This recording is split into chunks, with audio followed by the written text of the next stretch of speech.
Before we start, I'd like to recommend that any electrical work that you're having done in your home be performed by a licensed and professional electrician.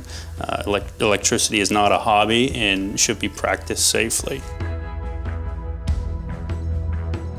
So once you're ready to install the switch, first we're going to want to make sure that power is off at the location. You can do that at your circuit breaker, just verifying that that power is no longer there. In this home's case, the wiring, I've already pulled these switches apart. Every home's going to be slightly different, but in this case, this white wire that's coming out of the box here is going to be our control. So we're going to tie that to this red line. The black line is our common or our line power, so that'll go to the black on our 911 switch. The white line up here is neutral. We have our ground down here, and this is just a single pole location, so this blue, we're just going to wire nut that.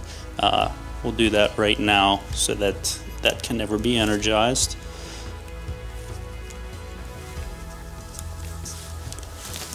And always starting with the control line or your load, go ahead and install that onto the wires in the home.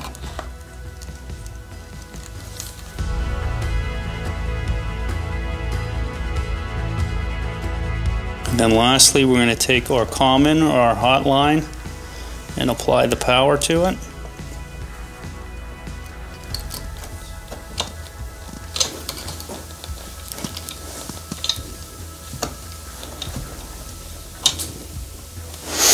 Now go back downstairs and turn on your circuit breaker and test the switch to make sure it's operating. In this case it is. So we know that this switch is ready to go, and now we can get into programming.